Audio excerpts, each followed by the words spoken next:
So I had a bit of a dilemma. I had all these homebrews here, but I had no way to record them in a quality that was acceptable to show you what was going on. I did try to record them on my original Atari 2600 through the analog channels, but the quality just wasn't acceptable. So I found something pretty cool online. This is the RetroN 77. It's an Atari 2600 emulator that takes the original cartridges and upconverts it to 720p high definition. That's pretty cool. Not only that, this thing has a few other cool little features that I think we'll find interesting. So let's open this up, see what it's all about, and do a review on it. This is the unboxing of the RetroN 77. So we have, first, a 2-button classic looking controller. And then the unit itself, which is much smaller than I anticipated, and still keeps in line with the 1970s station wagon design. Wood grain that has the same groove paneling on there. It's a sleek little box, an accessory box here. USB plug, a micro USB cable for power, and an HDMI cable. There's a few other cool features on here. So we have 2 joystick ports. You have your skill level buttons, but this is the best part, a save and load feature. Let's say if you recall playing Pitfall 2, super long game, but Atari 2600 never had a save feature. So once you turn that machine off and you wanted to return to play where you left off, you would just have to start all over. If you're gonna go into a place you know you die often, hit save. If you die, hit load and you're right back to your save spot. You also have the game reset button and the mode button, which is basically your game select button. Now on the back here, we have an SD slot with a micro SD card on it. This is where the software is installed, the emulator for the Atari 2600. This also has homebrew support or ROM support. So if you want to put some homebrews or ROMs, put them on the root directory and the system will recognize it and you would be able to play your homebrews on here. Personally, I like my homebrews the good old-fashioned way on a cartridge, a tangible item.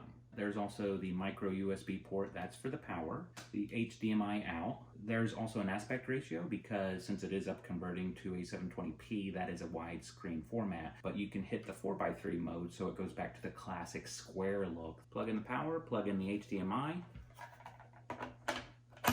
add a cartridge, and turn it on.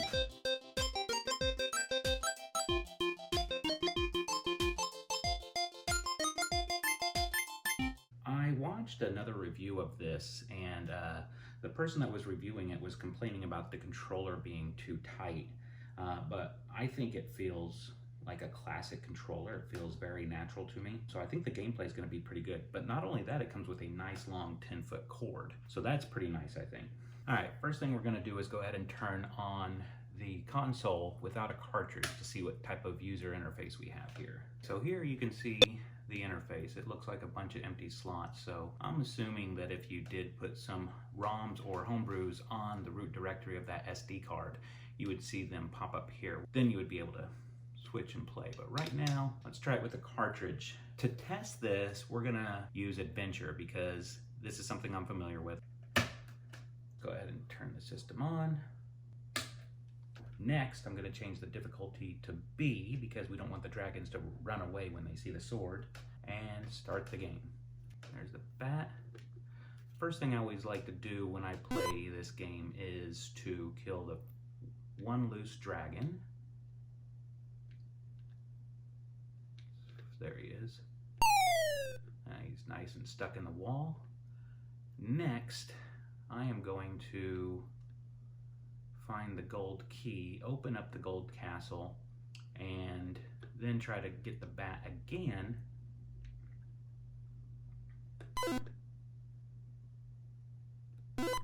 And lock him in the gold castle so he leaves me alone.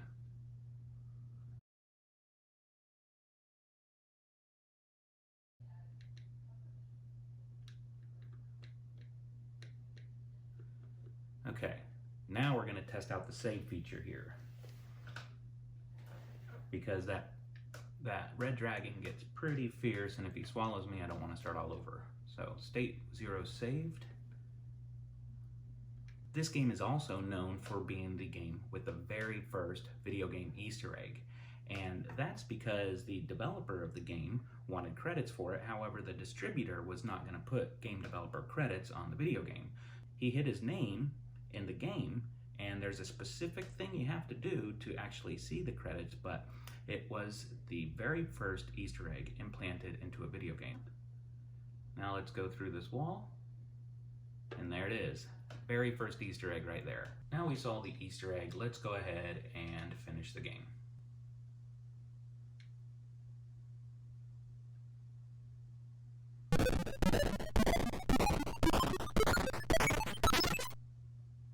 So one thing we didn't have to do is test the load function of the game. So let's go ahead and hit the load button and see if it takes me back to the Black Castle. And there we are, right back where we saved it. Perfect. We unboxed the RetroN 77. We played a complete game of adventure. We finished the game. We found the black dot. We used its original controller. We used the save button, and I recorded some of the content, and I think you can see here that it's really a nice, sharp recording. My final verdict on this machine is I love it. I think it's a great investment, and I think everybody that's an Atari 2600 enthusiast should think about getting one, just because, one, it does take all your old cartridges. Two, it gives you a super nice upscaled high definition screen. And three, you can also explore new games and the homebrews and everything. The software that's on this is open source, so you can definitely upgrade it with the other features of being able to save and load a game. It's just fantastic. The joystick feels great. The games look great. I think I'm gonna make a lot of videos for you using this thing. So stay tuned for that. If you liked this, please be sure to subscribe. I certainly would appreciate it.